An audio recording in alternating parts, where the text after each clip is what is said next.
Mari kita membaca kitab suci bersama-sama. Yohanes pasal 1, Injil Yohanes pasal yang pertama. Injil Yohanes pasal pertama, kita akan membaca dari ayat 10 sampai dengan ayat yang ke-13. Ayat 10 membaca sampai dengan ayat yang ke-13. Saya membaca 10-11. Saudara-saudara membaca 12-13. Ia telah ada di dalam dunia dan dunia dijadikan olehnya. Tetapi dunia tidak mengenalnya. Ia datang kepada milik kepunyaannya. Tetapi orang-orang kepunyaannya tidak menerimanya. Tetapi semua orang yang menerimanya diberinya kuasa supaya menjadi anak-anak Allah. Yaitu mereka yang percaya dalam namanya. Orang-orang yang diperanakan bukan dari darah atau dari daging, bukan pula secara jasmani oleh keinginan seorang laki-laki, melainkan dari Allah. Atau terjemahan lebih jelas, barang siapa yang menerima dia, yaitu yang percaya kepada namanya, mereka diberikan hak menjadi anak-anak Allah. Dan mereka ini diperanakan bukan dari darah, daging, nafsu, atau kemauan manusia, tetapi dilahirkan oleh Allah. Mari kita berdoa sekali lagi. Berilah kesadaran, keinsyafan kepada kami pada waktu kami mendengarkan firman. Berilah pengertian kepada kami pada waktu kami menerima firman perkataan Tuhan yang hidup. Dengan Roh-Mu yang kudus, serahkan hati kami masing. Kami serahkan semua ini dalam nama Yesus Kristus, penebus dan juru selamat kami yang hidup.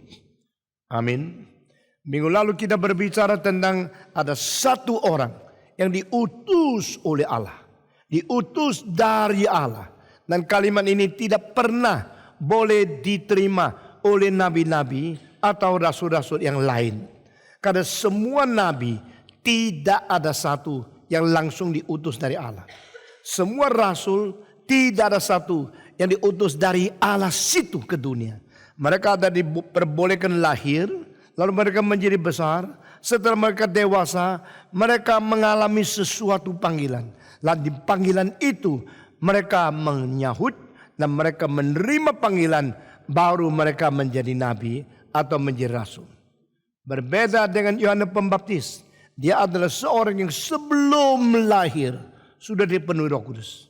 Jadi sebelum datang ke dunia sudah dilengkapi oleh Tuhan, lalu diutus melalui kelahiran itu. Di dalam kitab suci hanya Yesus dan Yohanes yang dipenuhi Roh Kudus sebelum lahir. Hanya Yesus dan Yohanes yang sebelum lahir Tuhan sudah melengkapi, mengurapi, dan waktu lahir itu menjadi kiriman dari Tuhan langsung. Saudara-saudara sekalian, maka Yohanes berbeda dengan semua orang yang dipakai Tuhan, baik di dalam perjanjian lama maupun di dalam perjanjian baru. Dan dia diurapi, dipenuhi menjadi pendahulu Kristus di dalam perjanjian baru. Perjanjian baru melalui sesuatu perlengkapan untuk menyatakan semua yang dinubuat di dalam perjanjian lama itu benar adanya. Jadi apa yang disiapkan sepanjang sejarah baru disempurnakan melalui perjanjian baru. Maka perjanjian baru dimulai dengan satu orang. Dan orang ini bukan hidup seperti kita sampai tengah-tengah jalan sadar. Saya mesti kerja apa ya? Lalu saya datang di dunia ini, saya harus bagaimana ya? Tidak. Dia dilengkapi sebelum lahir. Dan dia disiapkan menjadi penyiap untuk Yesus Kristus.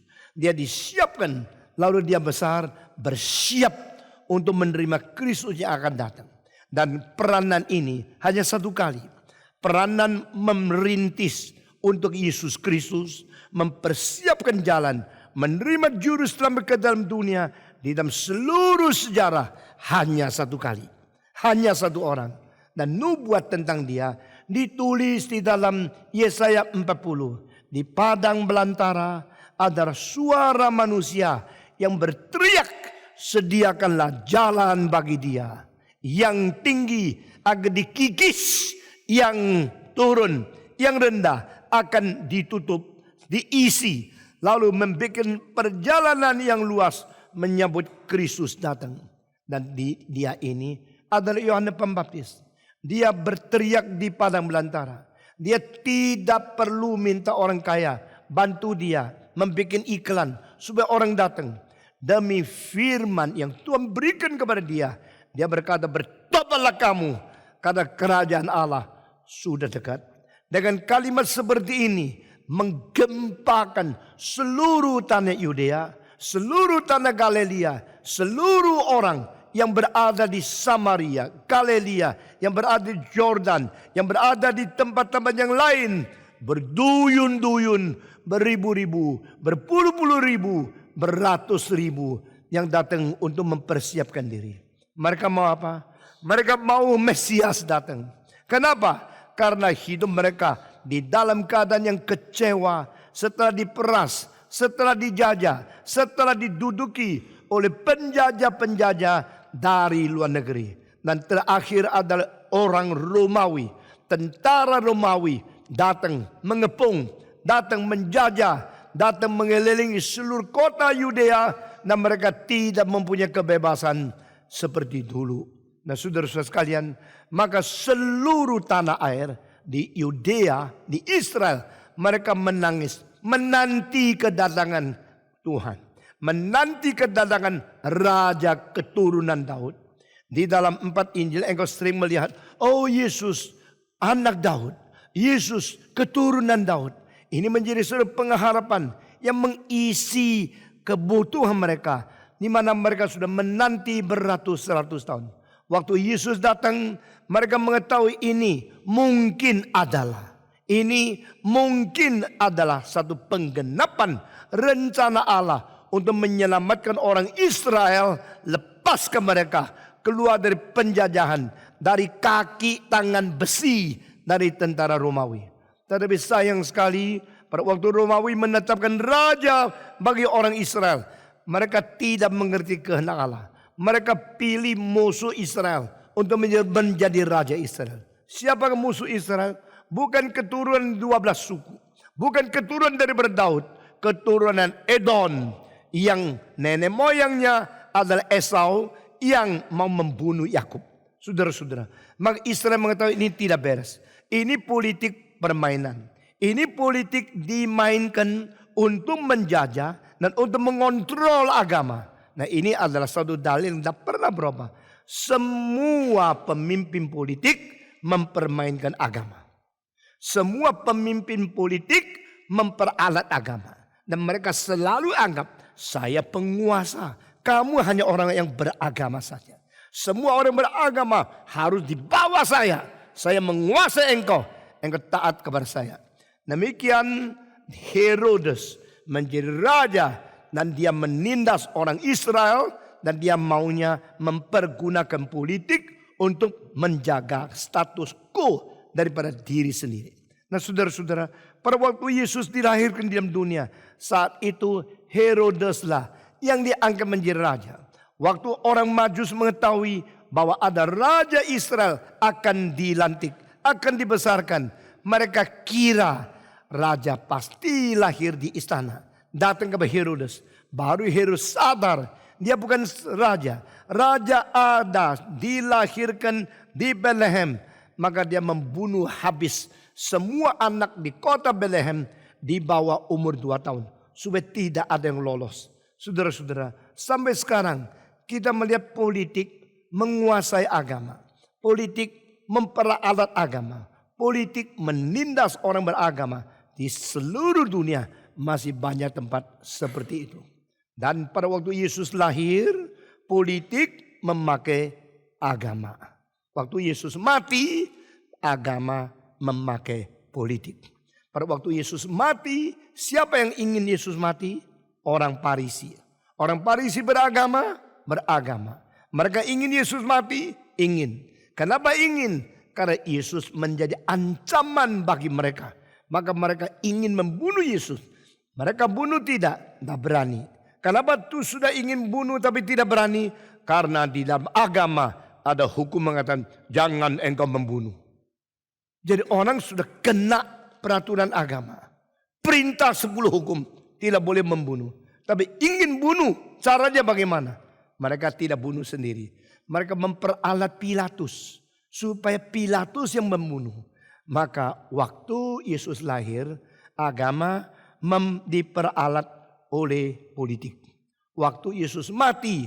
Politik diperalat oleh agama. Nah, hal ini akan terus sepanjang sejarah. Terus menerus terjadi. Karena inilah cara permainan manusia. Yang tidak mau Tuhan menjadi Tuhan. Yang selalu menganggap diri lebih tinggi dari siapapun. Saudara-saudara sekalian. Di tengah-tengah keadaan politik, agama, ekonomi, militer, hukum. Dan semua daripada masyarakat sedang bermain-main. Yang tak habis-habis. Tak bosan-bosan main-main. Maka seorang berdiri. Orang ini tidak pakai panggung. Tidak sewa gedung. Tidak masuk bait Allah. Tidak berada di panggung politik. Tidak ikut dipilih. Tapi dia tidak ikut kampanye. Dia berteriak di padang belantara. Karena dia diutus oleh Allah. Maka dia tidak bersandar manusia. Tidak bersandar konglomerat. Tidak bersandar orang kaya. Tidak bersandarkan hakim-hakim. Tidak bersandar kepada militer. Dia bersandar kepada Roh Kudus. Dan dia berteriak, bertobatlah kamu. Karena kerajaan Allah sudah dekat. Lalu orang yang dengar kira, kok berani ya? Lu khotbah begitu keras. Lu siapa sih? Waktu mereka datang sama-sama menjadi orang yang baik. Ikut-ikut kebaktian. Dia mengatakan, jangan kira kau tidak diketahui oleh Tuhan. Jika engkau tidak bertobat, engkau ular yang berbisa. Maka engkau akan dihukum oleh Tuhan Allah. Nyatakanlah pertobatanmu di dalam kelakuanmu. Untuk membuktikan dari hatimu ada ingin pertobatan yang sejati. Jika engkau tidak bertobat, engkau akan dibuang oleh Tuhan. Seperti kayu yang kering ke dalam api. Untuk dibakar di dalam neraka. Saudara-saudara, salah satu orang yang paling berani berkhotbah di dalam sepanjang sejarah umat manusia adalah Yohanes Pembaptis. Salah seorang yang paling berkuasa yang tidak takut politik, tidak takut pimpinan agama, tidak takut militer adalah Yohanes Pembaptis. Ada satu orang yang diutus oleh Allah untuk melayani di dunia. Pelayanannya apa? Bersaksi bagi terang. Bersaksi bagi Kristus. Bersaksi bagi juru selamat yang dilahirkan di dalam dunia. Saudara-saudara, waktu dia bersaksi. Untuk apa? Supaya orang melalui dia percaya kepada Tuhan. Nah, kalimat ini penting sekali. Kalimat ini membuktikan pelayanan bukan membawa orang datang kepada diri pelayan. Orang bersaksi bukan bikin orang lain percaya kepada orang bersaksi. Orang bersaksi adalah membawa umat kembali kepada Tuhan yang dia saksikan. Nah, setiap pelayanan perhatikan ya, yang menyanyi di kur bukan menyanyi untuk beritahu saya pintar nyanyi, adalah menyanyi supaya orang tahu Tuhan patut dipuji. Amin. Ya. Yang berkhotbah bukan berkhotbah supaya orang tahu saya pengkhotbah yang hebat, tapi memberitahu kepada mereka bahwa Allah yang kita sebut di dalam khotbah itu patut kita sembah sujud kepada dia. Jadi Yohanes selama pelayanan di dunia yang waktunya sangat pendek, saya perkirakan mungkin tidak sampai 1 tahun dia sudah mati. Dia umur 30 lalu dia baru keluar. Bukankah dia sudah sanggup berkhotbah untuk orang banyak? Mungkin pada waktu dia umur 20. Mungkin umur 18. Mungkin umur 25. Mengapa Yohanes harus tunggu umur 30 baru tampil di hadapan di padang belantara berteriak, bertobatlah kamu karena kerajaan Allah sudah dekat. Karena dia dilahirkan di dalam keluarga imam. Dan menurut Pentateuch atau 5 buku dari Taurat, maka imam tidak boleh melayani kecuali sudah genap umur 30. Umur 30 dibaptiskan, ditabiskan, diberikan upacara pembersihan, lalu dilantik menjadi seorang yang melayani Tuhan. Demikian Yohanes Pembaptis adalah anak dari ayah yang namanya Sakaria. Waktu Sakaria mendapatkan anak ini di luar dugaan karena papanya sudah tua sekali dan mamanya sudah berhenti haid dan tidak mungkin melahirkan. Tetapi Tuhan datang menghampiri dia dengan seorang malaikat yang berkata, tahun depan waktu ini engkau akan melahirkan seorang anak. Anak ini diberi nama Yohanes dan dikirim ke dunia ini. Dan sebelum lahir dipenuhi oleh Roh Kudus di dalam rahim ibunya. Saudara-saudara, inilah permulaan perjanjian baru. Kita menteliti, kita membaca baik-baik, kita mengerti begitu agung firman Tuhan. Begitu ajaib perjanjian baru. Dan Yohanes dilahirkan, 6 bulan kemudian Yesus dilahirkan. Nah, kedua orang yang hamil untuk melahirkan, kedua orang yang paling penting di dalam permulaan perjanjian baru ini adalah seorang nama Elisabet dan seorang yang namanya Maria. Maria adalah ibunya Yesus dan Elisabet adalah ibunya Yohanes Pembaptis. Maria tidak layak melahirkan dan Elisabet juga tidak layak melahirkan. Karena apa? Karena Elisabet sudah tua, tak mungkin hamil. Tak mungkin menerima hasil daripada hubungan seks untuk hamil melahirkan anak. Dia sudah putus, sudah tak mungkin. Tetapi Tuhan memungkinkan yang tidak mungkin. Ini namanya anugerah. Demikian juga Maria tidak layak melahirkan. Karena dia tidak nikah. Orang yang tidak nikah bagaimana bisa melahirkan? Tak mungkin melahirkan. Jadi pada saat permulaan dari perjanjian baru, Tuhan mengerjakan hal yang ajaib. Aku memberikan anugerah kepada Elisabet. Sehingga orang perempuan yang sudah tua ini melahirkan Yohanes Pembaptis. Aku memberikan anugerah Tuhan kepada Maria. Supaya perempuan yang belum nikah ini boleh melahirkan juru selamat. Nah saudara-saudara, pada waktu kedua orang ini sama-sama diberikan anugerah Tuhan, hamil bayi di dalam perutnya, beda cuma 6 bulan. Sehingga pada waktu dia lahir, 6 bulan kemudian Yesus lahir. Pada waktu dia 30 tahun, maka 6 bulan kemudian Yesus 30 tahun. Sehingga kita melihat kelahirannya beda setengah tahun, pelantikan dari Tuhan beda setengah tahun, pelayanan permulaan berteriak dengan kalimat yang sama. Bertobatlah kamu karena kerajaan Tuhan sudah dekat. Beda juga setengah tahun. Setelah setengah tahun Yohanes berteriak, seluruh negeri gempa. Seluruh tempat kota-kota, desa-desa. Orang beribu-ribu datang kepada dia untuk dibaptiskan. Setelah 6 bulan Yesus keluar. Waktu Yesus keluar, Yohanes menurut ayat di sini, datanglah seorang yang diutus Allah. Namanya Yohanes. Ia datang sebagai saksi untuk memberi kesaksian tentang terang itu. Supaya oleh dia semua orang menjadi percaya. Dia bukan terang itu, tetapi dia harus memberi kesaksian tentang terang itu. Terang yang sesungguhnya. Yang datang menyinari seluruh manusia yang dilahirkan di dalam dunia. Dia bersaksi. Bersaksi untuk siapa? Untuk Kristus. Dia bukan bersaksi untuk diri. Dia bukan berkhotbah meninggikan diri. Dia bukan membawa manusia percaya kepada dia. Dia bersaksi supaya orang beriman kepada Yesus Kristus. Nah saudara-saudara, kita minggu lalu sudah sampai di sini.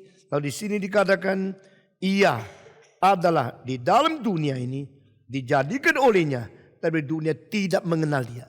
Ini adalah kembali kepada ayat tentang Yesus Kristus. Jadi yang disaksikan oleh Yohanes Pembaptis adalah Kristus yang terang sesungguhnya. Yohanes menunjuk kepada terang dan dia bukan terang. Yohanes bersaksi bagi Kristus dan dia bukan Kristus. Dan dia maunya seluruh umat manusia percaya kepada Yesus. Itu tujuannya. Jadi satu teladan untuk pelayanan adalah pelayan bukan memperkenalkan diri pelayan. Pelayan bukan menjadi objek iman supaya orang lain percaya kepada dia.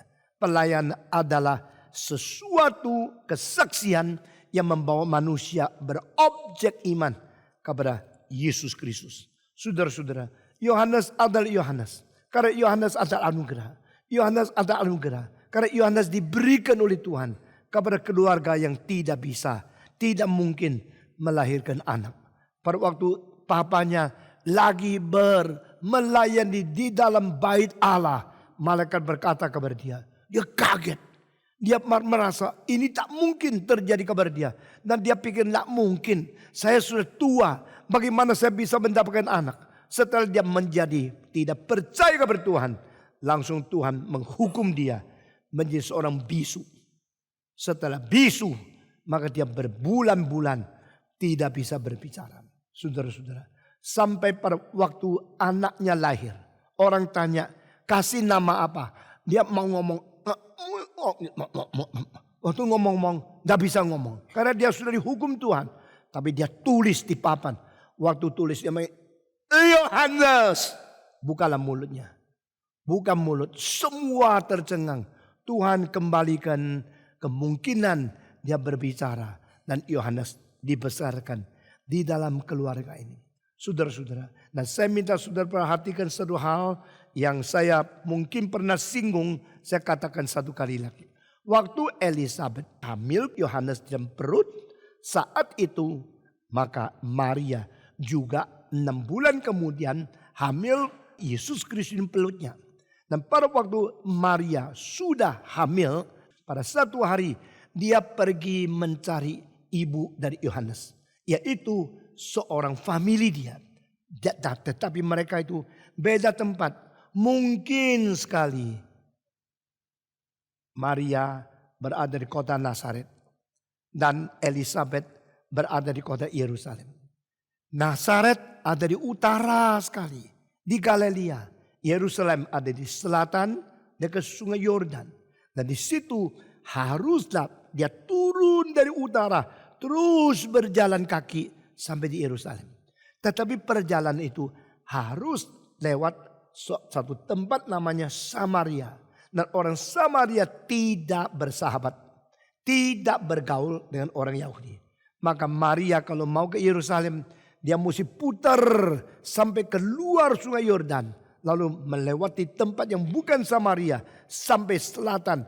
Lalu dia kembali lagi melewati Yordan ke Yerusalem. Diperkirakan jalan kaki 2 hari 2 malam. Dan Maria ingin sekali menemukan famili yang sudah tua namanya Elizabeth. Waktu dia sampai di Elizabeth sini, dia ketuk pintu. Lalu bayangkan Elizabeth tanya, siapa?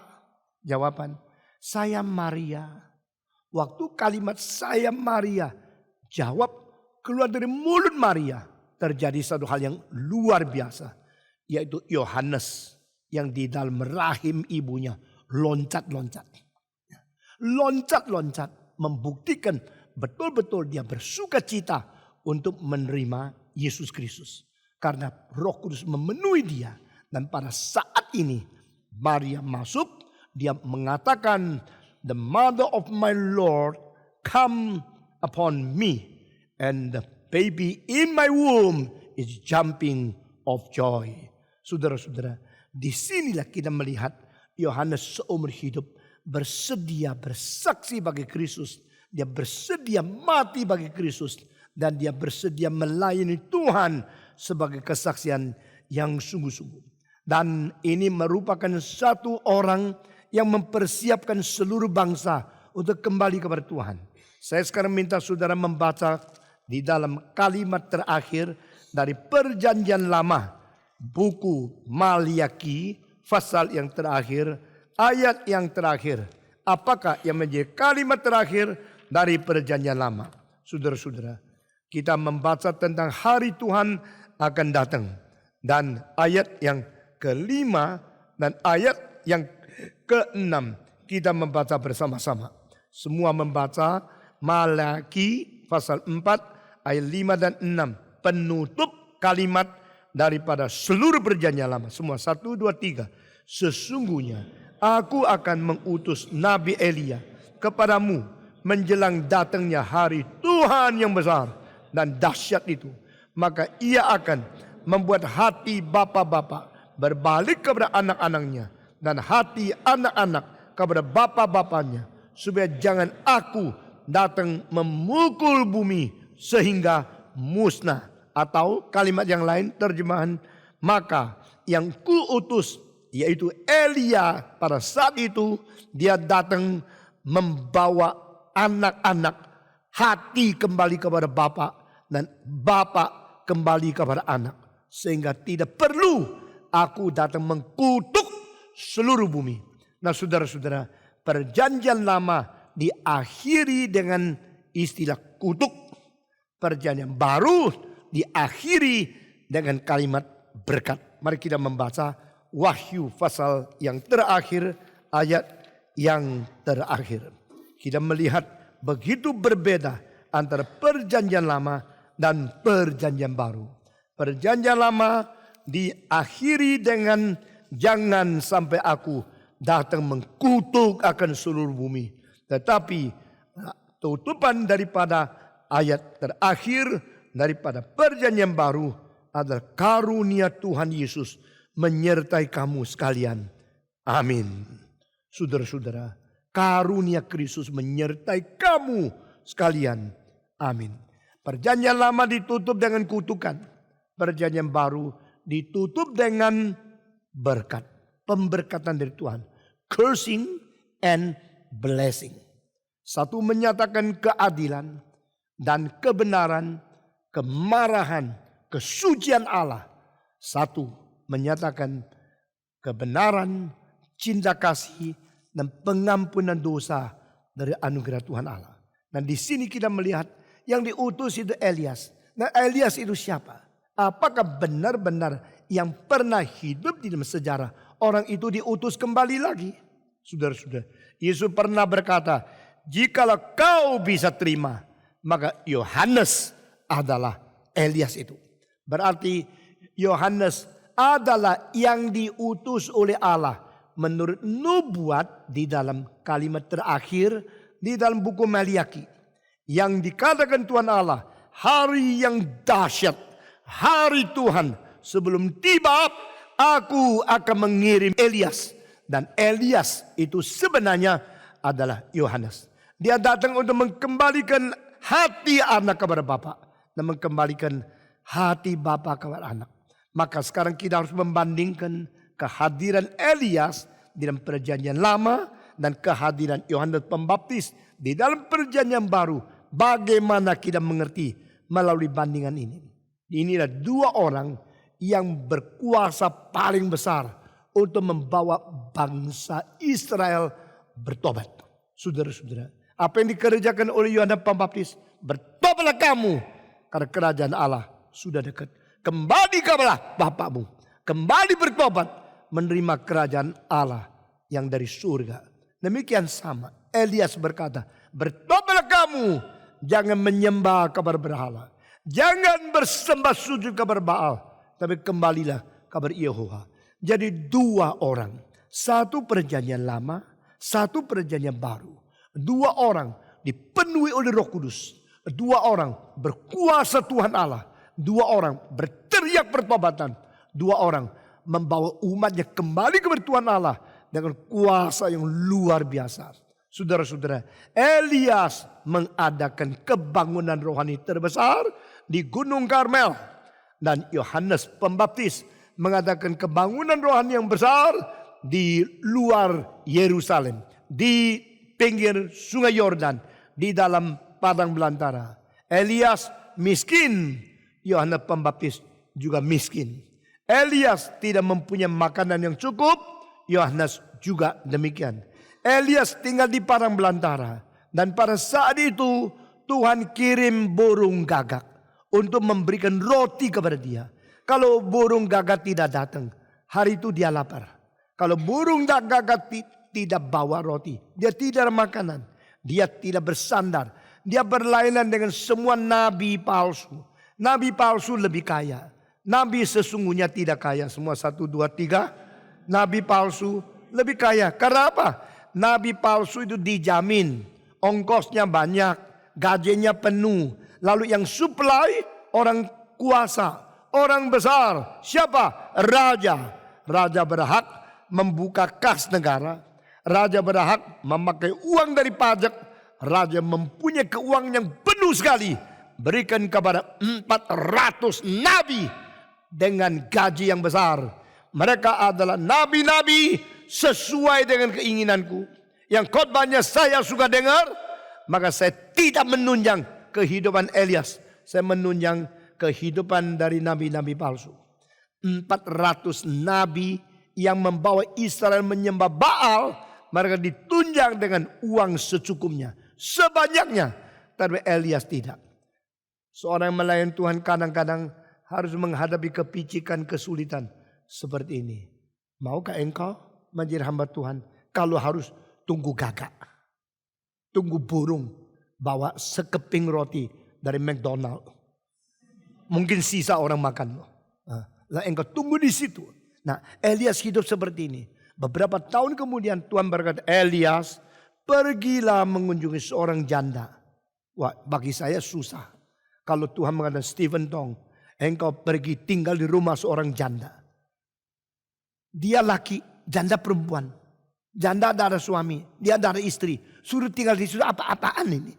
Lalu orang akan ngomong apa? Tuhan berkata, engkau tinggal di rumah janda itu. Apa yang Tuhan katakan kadang-kadang illogical. Tidak bisa diterima. Tapi pada waktu perintah Tuhan sudah sampai, hamba Tuhan lakukan. Dia pergi ke situ. Dilihat, waduh, iya kalau janda mantan istri menteri lumayan. Kalau mantan istri konglomerat lumayan. Suaminya mati, di dalam bank masih ada jutaan dolar. Boleh juga. Ini janda kere. Janda miskin. Waktu dia, loh alamannya apa ya? Tuhan bilang seorang janda di Sarafat. Engkau pergi. Dia sampai di situ. Dah salah Tuhan. Lalu dia di sini rumahnya kayak gini kecilnya. Gubuk. Saya masuk lagi di situ. Mungkin tidak ada makanan di situ. Ternyata tidak ada. Maka janda Sarafat, ada apa Tuhan ke sini? Diutus oleh Allah ke sini. Untuk jadi tamu duduk 2 jam? Tidak. Untuk tinggal di sini terus. Loh maaf, kamar gua kurang. Maaf, saya tidak ada makanan loh. Saya sudah janda, suami sudah mati, tidak ada gaji, tidak ada uang. Tapi Tuhan yang suruh. Ya apa boleh buat kalau Tuhan yang suruh. Berani lawan Tuhan? Nah berani kan? Terima dia. Lalu janda bilang, wah cilaka Tuhan, Tuhan. Lu bukan kirim kakak, kirim orang. Bukan bawa roti, makan roti. Jadi sekarang saya mesti kasih makanan. Bagaimana? Alkitab berkata, dia masuk ke dalam dapur. Lihat cilaka. Tepungnya sisa sedikit. Minyaknya sisa sedikit. Minyak kalau taruh di wajan, lalu tepung goreng di situ. Jadi satu roti kecil, lalu hari ini saya makan separuh, anak saya makan separuh. Sesudah makan terakhir. Ini namanya the last supper. Sudah habis makan, malam-malam kita berdoa, Tuhan, aku segera datang kepadamu. I am coming home, Father, because the last supper is over. Lalu sudah mau mati. Cilaka ini roti terakhir untuk isi perut saya dan anak saya. Terakhir diminta sama pendeta. Bagaimana ya? Utamakan pendeta tidak? Atau utamakan anak? Ibu yang cuma satu anak. Kalau pendeta tanya rotimu kasihku. Engkau bilang rupamu ini punya anak saya kok. Anak saya cuma satu. Bagaimana menjawab? Janda itu mengatakan oke. Tuhan yang suruh engkau datang. Silakan makan. Kalau sudah makan saya mati saja. Lalu sebelum dia mati mampir dapur. Karena kamarnya di belakang dapur kok. Waktu dia mampir. Kaget. Tepung masih ada. Minyak masih ada. Jadi aduh. Ternyata saya tadi burang matanya loh. Masih ada loh. Dia bikin lagi satu. Sekali. Ini kali. Jangan minta lagi ya. Boleh makan, tidak boleh tambah ya. Ini adalah untuk dia sama anak. Sudah habis makan. Tidur besok pagi. Bangun bersedia mati. Tepung masih ada. Minyak masih ada. Dia terus bagi lagi. Bagi lagi. Sampai selesai. Bala kelaparan. Itu lewat. Dia hidup terus. Ini mujizat bagaimana Tuhan menunjang hidup orang yang beriman dan yang taat kepada Dia. Ini semua dicantum di dalam Alkitab. Nah saudara-saudara, pada saatnya tiba, maka Elias pergi menantang nabi-nabi palsu. Saudara-saudara, negara sudah tidak ada air karena Elias tidak berdoa. Elias tidak berdoa, minta apa yang diinginkan oleh jemaat. Tolong dong doakan saya perlu uang, saya perlu pekerjaan, saya perlu seorang majikan yang baik, saya perlu jaminan keluarga. Tolong doainnya. Banyak orang minta pendeta doakan kepada mereka. Selalu minta doa, keuangan, kecukupan, kelancaran, dan segala keinginan daripada kebutuhan daging. Saudara-saudara, Elias tidak berdoa untuk hal itu. Ini seorang nabi yang aneh sekali. Berdoa supaya tidak turun hujan. Kurang ajar. Berdoa supaya tidak ada hujan turun. 3,5 tahun. Supaya bangsa ini boleh bertobat. Oh, seluruh bangsa bisa mencekik dia loh. Lu ya yang galak-galak kamu. Sampai 3,5 tahun tidak ada hujan. Semua mesti benci dia. Tidak peduli orang benci. Dia tidak peduli raja tidak senang. Tidak perlu kesulitan-kesulitan. Kebutuhan manusia tidak diisi. Dan dia hanya jalankan kehendak Tuhan. Saudara-saudara. Namun demikian semua uang yang masih ada. Semua air yang masih sisa. Semua disita oleh kerajaan. Orang boleh miskin. Kerajaan harus kaya. Dan orang-orang yang tidak cukup makan. Kerajaan harus mendapatkan tabungan segala sesuatu. Dan kas negara dipakai oleh raja itu mengisi kebutuhan dari 400 nabi palsu. Dan istrinya juga mempunyai agama lain. Mempunyai lagi nabi 450 yang palsu. Jadi Ahab dan Yezebel, kedua orang ini memelihara 850 nabi palsu. Saben hari kasih makan, saben hari menunjang hidup mereka dengan memakai kas negara. Dan hamba Tuhan yang sungguh-sungguh dibiarkan lapar, dibiarkan susah. Tetapi Elias tidak berkompromi. Dia lebih baik lapar mati, tidak takluk kepada raja yang kurang ajar, yang tidak takluk kepada Tuhan. Satu hari Elias memanggil, "Hei kamu nabi daripada Baal. Mari kita pergi ke gunung. Di atas gunung Karmel. Mari kita membuat 2 mezbar. Lalu taruhlah korban di atas mezbar. Lalu engkau minta Allahmu supaya menurunkan api membakar. Aku juga akan minta kepada Allahku untuk turunkan api membakar. Supaya rakyat Israel membuktikan siapa Allah yang sejati." Nah saudara-saudara, ini salah satu tugas hamba Tuhan yang paling penting. Yaitu membuktikan siapa Allah yang sejati. Siapa Allah yang palsu. Siapa agama yang benar. Siapa agama yang salah. Apakah ajaran yang sungguh dari Tuhan. Ada ajaran yang bukan. Setiap kali kalau ada hamba Tuhan bekerja di dalam konteks ini. Dia menjadi orang yang merubah zaman. Saudara-saudara, setiap zaman pasti ada penyelewengan, ada nabi palsu, adalah ajaran yang simpang siur, yang tidak beres, menipu banyak orang yang katanya beriman kepada Tuhan. Oh Tuhan, siapa Tuhan? Baal, bukan Yehova. Siapa Tuhan? Lembu emas, bukan Yehova. Siapa Tuhan yang memberikan kekayaan, bukan yang membuat kamu susah. Nah saudara-saudara, setiap zaman ada hal seperti ini. Seorang profesor di Fuller Theological Seminary, dia mengatakan satu kalimat. Saya dengar sendiri, dia mengatakan, when the true prophet encounter with the false prophet in the history, that is a very significant moment of a human history. Pada saat dalam sejarah, ada orang nabi sungguh-sungguh yang berjumpa dengan nabi palsu.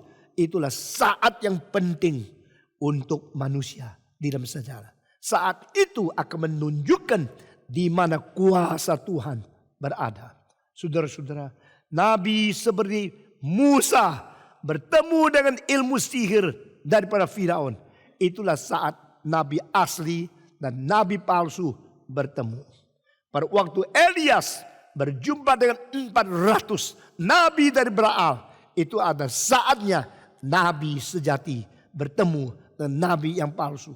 Dan di sini Elias bukan menerima tantangan. Saya kadang-kadang diundang kemana-mana, silakan khotbah dengan tema tantangan zaman, tantangan zaman. Saya tidak senang. Karena dalam konsep di dalam pikiran saya, a true Christian is not a passive one. A true Christian is not just sit down and receive the challenge from the world. A true Christian, a true preacher of God is always challenging the world and ask them to return to the Lord. We are challenger. We are not to be challenged. We are challenger initiatively, challenging the world. We are not just sit down and waiting the challenges from the world. Maka di sini kita melihat Yohanes Pembaptis sama, Elias sama. Mereka bukan tunggu di kursi sofa. Ada orang perlu baru dia pergi doakan. Mereka bukan enak-enak hidup secara mewah. Ada orang undang baru mereka beri khotbah. Mereka pergi berteriak. Mereka menantang. Mereka challenge the world. Dan Elias berkata, ayo mari kita ke gunung. Panggil semua orang yang percaya. Supaya mereka mengetahui Allahmu Allah yang benar. Atau Allahku Allah yang benar. Sudahlah. Jangan bicara. Kalau Allahmu Allah yang benar, masa engkau makan roti tunggu burung yang datangkan. Allahmu tidak mencukupi hidupmu. Engkau hidup begitu sederhana, begitu miskin. Masakan Allah tidak kirim uang yang banyak, mestinya kaya dong. Allah itu raja, kita anak raja. Kita mesti kaya, kita mesti mewah, kita mesti lancar, kita mesti sukses. Bukankah ini sekarang kita dicerminkan melalui gereja-gereja yang doanya adalah teologi kemakmuran. Hidupnya yang berfoya-foya seperti ini. Sama. Elias tidak mau berdebat. Mari kita beri persembahan. Beri korban. Lalu buktikan api dari Tuhan yang sejati dari siapa. Jikalau Baal adalah Allah, sembahlah kepada Baal. Jikalau Yehovah adalah Allah, sembahlah kepada Yehovah. Sampai kapankah hatimu bercabang? Khotbah semacam demikian adalah khotbah yang langsung menantang saudara-saudara. Lalu Baal berdoa. Tolong turun api. Doanya banyak, tidak dijawab. Mereka berdoa lagi, tetap tidak dijawab. Berdoa lebih keras lagi, tetap dijawab. Saat ini lihat waktunya sudah makin kurang. Menurut waktu yang ditetapkan, kalau sampai jam berapa api tidak turun, itu Allahmu palsu. Wah, mereka mulai gelisah, doa lebih ngotot. Saudara-saudara, nabi palsu selalu doanya ngotot.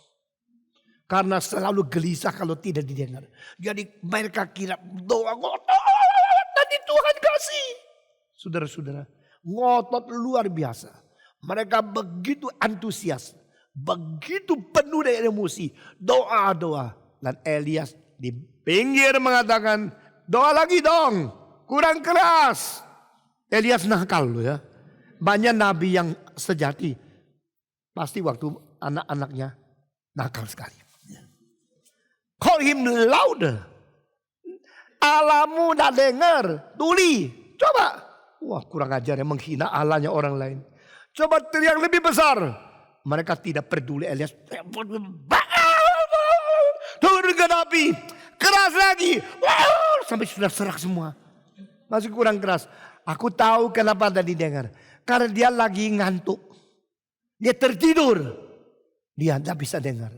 Dia pergi ke pasar. Dia lagi shopping. Belum pulang. Teriak dia pulang. Mereka berdoa lebih keras lagi. Tetap tidak suara. Tidak ada sahutan. Tidak dengar. Maka Elias mengatakan satu kalimat. Di dalam Alkitab bisa diterjemahkan. Dia lagi di WC. Panggil dia pulang. Ayo. Dia tidak menjawab. Teriak. Mereka berteriak sampai pakai pisau. Pakai batu menusuk diri. Baal dengar doa kami. Saudara, dari kecil saya heran. Kenapa gereja yang baik-baik doanya kalah hebat sama gereja yang tidak karu-karuan? Kenapa ajaran yang salah-salah, doanya ngotot sekali? Kenapa gereja yang ajaran yang baik, doanya sepi ya? Kenapa ya? Saya tidak ngerti. Saudara terima sedikit jawaban pada hari ini. Setelah selesai, pop, waktunya tiba. Elias bilang, sudah waktunya, tidak usah berpanjang. Sekarang stop doa. Karena Allahmu tidak mendengar doamu. Sekarang giliran saya berdoa kepada Tuhan yang saya percaya. The people of Israel now turn to me. Come unto me. Lalu dipanggil. Semua orang Israel datang dari itu mesbah Baal yang tetap korbannya tidak diterima. Semua datang meninggalkan. Meninggalkan ajaran palsu. Meninggalkan nabi palsu. Meninggalkan gereja palsu. Kembali datang ke sini. Lalu Elias tidak berdoa dengan ngotot. Tidak berdoa dengan gelisah. Tidak berdoa dengan suara keras dan emosi yang meluap. Dia dengan tenang mengatakan, now God of Abraham, Isaac and Jacob, please show yourself that you are true God. And show to the people, I am your servant. Kalimatnya sederhana. Coba baca dulu. Bagaimana Tuhan bekerja. Saudara-saudara.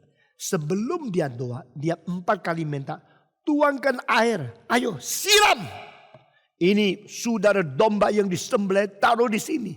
Dan ini api akan dibakar dari Tuhan. Di bawahnya banyak kayu-kayu. Siram kayu dengan basah. Saudara kalau mau kayu itu bakar mesti siramnya bensin kan. Masa siram air. Sudah siram air kasih api. Tidak bisa kan. Kalau siram aja boom cepat. Tapi Elias justru semua illogical. Semua unscientific. Semua against the common law. Common sense. Siram air. Siram 1 kali. Sudah capek-capek. Elias bilang. Siram lagi. Mereka melotot lihat Elias. Siram air. Tahu tidak. Sudah 3,5 tahun tidak ada turun hujan. Air itu sudah mahalnya. Kalau bensin 1 liter sampai $200. Ini air sudah $2,000. Ya. Ini air lebih 1 tetes lebih mahal dari 1 berlian. Karena sudah 3,5 tahun tidak ada air. Engkau kejam banget ya.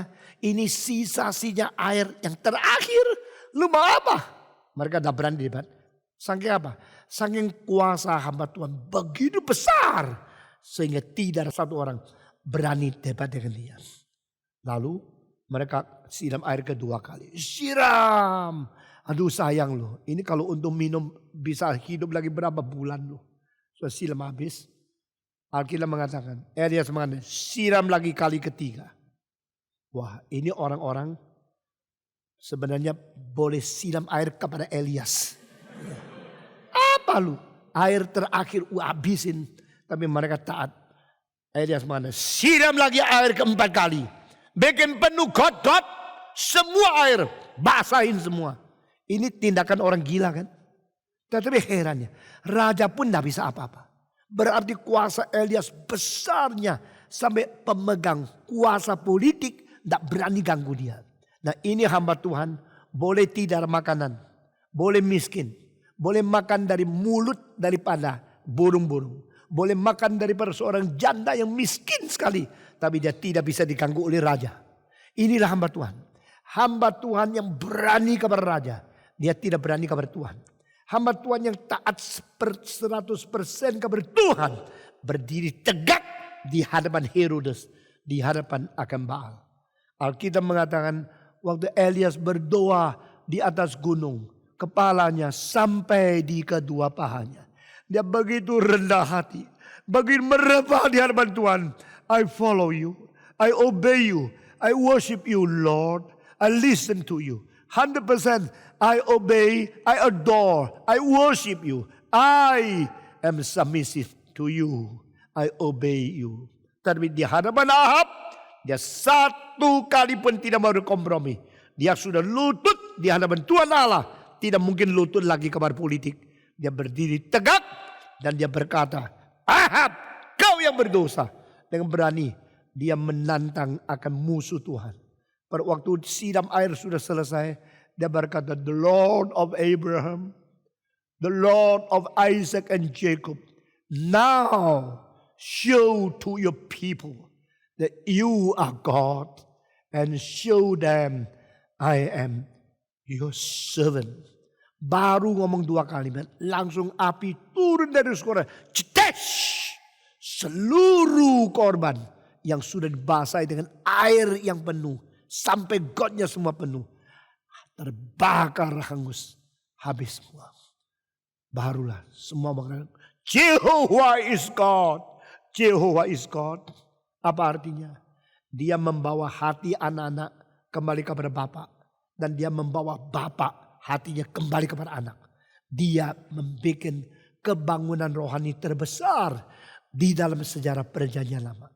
Sejak Musa sampai Daud, sampai Elias, tidak pernah ada orang mempunyai kuasa sebesar ini. Ini artinya Maliaki pasal 4 ayat yang terakhir. Sebelum hari yang dahsyat itu tiba, aku akan mengirim Elias kepadamu. Supaya hati anak kembali kepada Bapa. Supaya hati Bapa kembali kepada anak. Nah, ini adalah nubuat perjanjian lama yang terakhir. Sekarang muncul di dalam Yohanes pasal 1. Saudara-saudara, kenapa? Karena Yohanes pasal 1 telah mengatakan satu kalimat. Banyak orang yang tidak kembali kepada dia. Tapi barang siapa yang percaya kepada dia akan diberi hak menjadi anak-anak Allah. Ya kan? Pasal 1 ayat 12 dan 13. Saya terus pikir, kenapa ayat daripada 12 dan 13 berbicara tentang hak menjadi anak. Nah, kenapakah Yohanes yang bersaksi membawa manusia kepada Tuhan dan menjadi anak? Karena Yohanes berkata dia datang untuk menjadi saksi bagi terang. Dia bukan terang. Dia adalah saksi. Dia bukan Tuhan. Dia bersaksi bagi Kristus. Dia bukan Kristus. Dan dia akan membawa orang-orang menjadi anak-anak Allah melalui Kristus yang dia saksikan. Dia hanya saksi. Dia bersaksi tentang Kristus. Supaya orang yang percaya Yesus Kristus menjadi anak-anak Allah. Berarti ayat ini adalah betul-betul menggenapi apa yang dikatakan oleh Maliaki. Dan Yesus ini berkata, jikalau kau bisa terima, maka John the Baptist is the man called Elijah sent by God to you. Kalau kau bisa terima, Yohanes Pembaptis adalah Elias yang dikirim Allah kepada kamu. Saya melihat ini klop. Saya sudah mentafsirkan Injil Yohanes sejak tahun 1957. Baru terakhir ini kali saya mentafsir. Saya menemukan link between Elijah and John the Baptist. Di dalam perjanjian lama, Elias membawa hati umat anak-anak Tuhan kembali sembah sujud kepada Bapa. Di dalam perjanjian baru, Yohanes Pembaptis membawa seluruh umat untuk kembali menjadi anak Tuhan Allah. Karena diberikan kesaksian seperti ini. Saudara-saudara, pada waktu Yohanes datang ke dunia, dia mempunyai niat yang sama. Dia mempunyai kuasa yang sama. Niat dan kuasa seperti Elias. Dan dia berteriak dengan keberanian. Dengan urapan Roh Kudus yang begitu besar. Semua orang dari semua desa, semua kota. Dari seluruh Yudea, Israel. Dari Galilea, dari Jordania. Semua datang kepada dia. Dan dia berkata, bertobatlah kamu. Mengakulah dosamu. Bertobatlah. Bertobatlah. Mereka satu persatu. Di bawah kuasa Roh Kudus. Yang mengurapi, memenuhi Yohanes. Sebab sejak dia di rahim ibunya. Sekarang mereka takluk satu persatu menerima Tuhan. Maka di sini kita melihat dengan jelas. Yohanes pasal 1 ayat 12 dan 13. Mari kita membaca sekali lagi. Saudara-saudara. Yohanes pasal 1 ayat ke-12 dan ayat ke-13. Kita membaca bersama-sama satu lagi. Saya membaca ayat ke-11 dan engkau membaca 12-13. Ia datang kepada milik kepunyaannya. Tetapi orang-orang kepunyaannya itu tidak menerima dia. Tetapi semua orang yang menerima dia, diberinya kuasa supaya menjadi anak-anak Allah, yaitu mereka yang percaya dalam namanya. Barang siapa yang percaya kepada namanya, orang itu diberikan hak, diberikan kuasa untuk menjadi anak-anak Allah. Ayat 13, orang-orang yang diperanakan bukan dari darah atau dari daging, bukan pula secara jasmani, oleh keinginan seorang laki-laki, melainkan dari Allah. Ayat ini berarti apa? Those people who believe in Jesus, who accept Christ and believe in His name, will be given the power to be called the children of God. Ini sudah jelas ya. And those kind of people are not born of man. They are not born of lust. They are not born of the desire of a human sex. They are born of God. Nah, ini satu tema yang besar yang menjadi sesuatu as dari seluruh perjanjian baru sekarang muncul, yaitu to be born again. Diberikan hidup baru, diperanakan kembali. Pasal 1 mulai muncul ayat ini, pasal 3 menjadi cara dan inti wawancara yang penting di tengah-tengah Tuhan Yesus yang berbicara dengan Nikodemus. Dengan sesungguh-sungguhnya aku berkata kepadamu, kecuali seseorang dilahirkan kembali oleh air dan Roh Kudus, dia tidak bisa menampak kerajaan Allah. Dengan sesungguh-sungguhnya aku berkata kepadamu, kecuali seseorang dilahirkan kembali oleh Roh Kudus, dia tidak akan masuk ke dalam kerajaan Allah. Mungkinkah orang sudah ditua dilahirkan kembali lagi? Nah, ini otak manusia selalu menilai firman Tuhan dengan logika epistemologi dunia. Orang selalu memakai pengalaman alamiah untuk menilai, mengukur hal-hal supra alamiah. Yesus berkata, engkau harus diperanakan pula. Bagaimana Yesus? Saya sudah umur 70. Saya sudah dilahir dulu oleh ibu saya. Masa saya masuk ke dalam perut saya lalu dilahirkan kembali? You must be born again. Waktu ditafsirkan sebagai masuk ke dalam perut ibu dan lahir kembali, Yesus mengatakan, no, you must be born again. Born of the Holy Spirit. Born of the water. To be born again from above. To be born again once again, to be born with the life from above. Dilahirkan dari hidup surgawi. Nah, saudara-saudara, dengan demikian saya sudah mengatakan pada waktu mentafsirkan ayat yang ketiga dan keempat, bahwa yang dibicarakan oleh agama adalah baik dan jahat. Yang dibicarakan oleh sains adalah tahu dan tidak tahu. Yang dibicarakan oleh filsafat adalah bijaksana atau bodoh. Yang dibicarakan oleh bisnis adalah untung atau rugi. Yang dibicarakan oleh kebudayaan adalah sesungguhnya atau tidak. Semua perbedaan ini di dalam lapisan dunia. Tapi yang dibicarakan oleh Kristus bukan tentang baik jahat saja. Bukan tentang bijak bodoh saja. Bukan tentang untung rugi saja. Yang dibicarakan oleh Kristus adalah hidup dan mati. Bukan profit atau rugi, tapi hidup dan mati. Karena demikian Allah mengasihi isi dunia sehingga dikaruniakan anak yang tunggal itu kepada mereka. Supaya barang siapa yang percaya jangan binasa, melainkan beroleh hidup yang kekal. You go to religion, you get the teaching of what is good, what is evil. You go to science, you get the teaching of what is true knowledge and what is no knowledge. You go to philosophy, you are taught about what is the wisdom, what is the foolishness. You go to the business, you are taught with what is the profit, what is lost.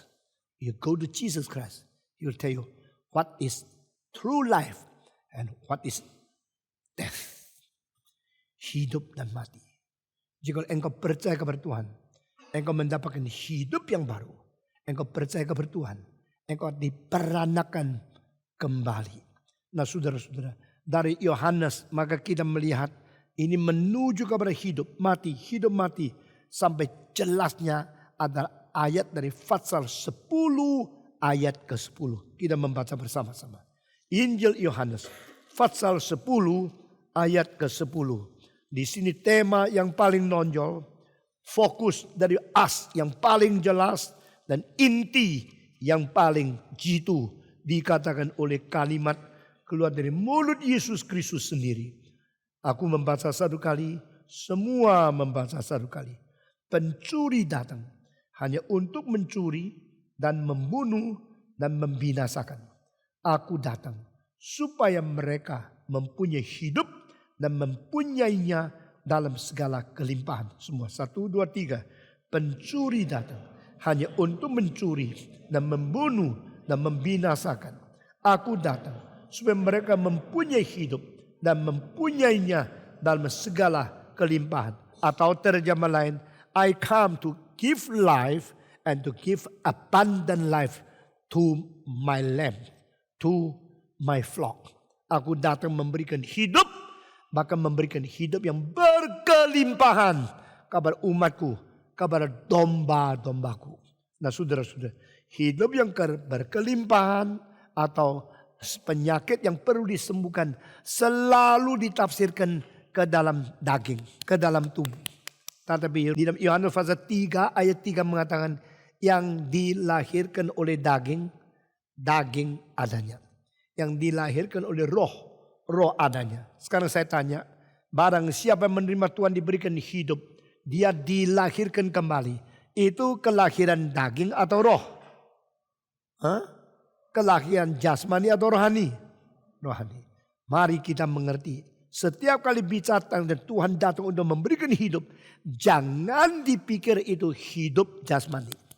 Jangan pikir hidup daging. Karena hidup daging tidak perlu dilahirkan kembali. Hidup daging sudah ada pada waktu mamamu melahirkan kamu. Waktu kamu dilahirkan oleh ibumu, engkau sudah menerima tubuh hidup daging. Yesus mengatakan, I come to give life, bukan that life. I give the spiritual life. I give the new life. I give you the eternal life, the everlasting life. Itu hidup rohani. Dan dia mengatakan, I give you life and give you life abundantly. Itu kelimpahan uang atau kelimpahan rohani. Kelimpahan kekayaan dunia atau kelimpahan rohani. Rohani. Jadi terus kita difokuskan. Terus dipelihara di dalam track yang benar. Waktu mengatakan aku akan menyembuhkan engkau, kesembuhan rohani. Akan memberikan hidup, hidup rohani. Memberikan kelimpahan, kelimpahan rohani. Saudara-saudara, orang-orang yang tidak mengerti di dalam fase atau di dalam kategori ini selalu diselewengkan. Dengan bilurnya kita disembuhkan kesembuhan penyakit tubuh. Dengan Yesus datang memberikan hidup, hidup jasmani. Memberikan hidup yang berlimpah. Yaitu menjadi orang Kristen harus menjadi orang kaya. Orang yang sukses, orang yang lancar. Orang yang mempunyai kemakmuran.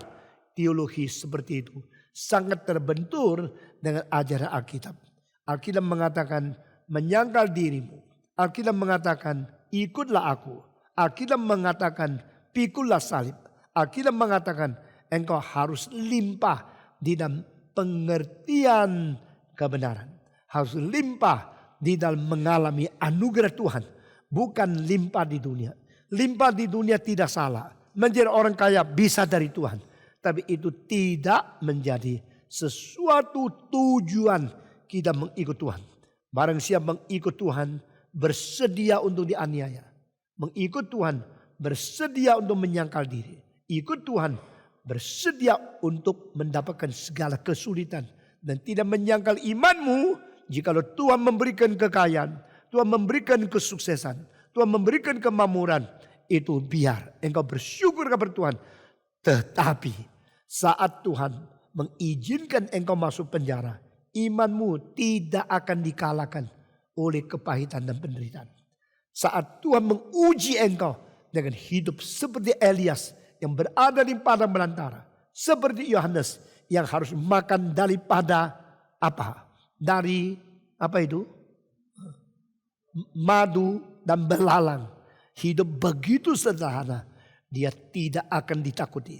Dia boleh mati di penggal kepalanya. Hati dia tetap kepada Tuhan. Dia boleh hidup sangat sederhana. kuasanya luar biasa.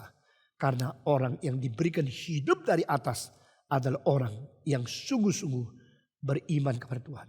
Saudara-saudara, hari ini saya akan khotbah di sini saja. Minggu depan kita akan membicarakan tentang firman menjadi daging. Dan melalui 3 prinsip mengaku yang bersifat ilahi adalah daging yang mana.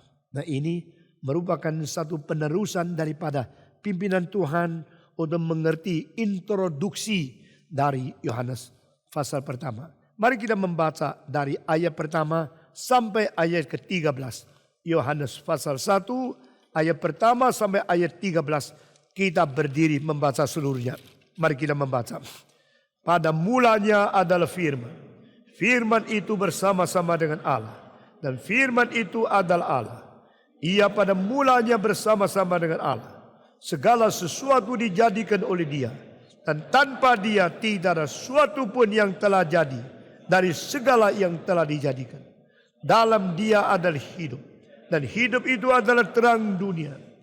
Terang itu bercahaya di dalam kegelapan.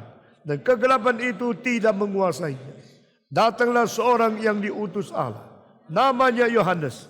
Ia datang sebagai saksi untuk memberi kesaksian tentang terang itu.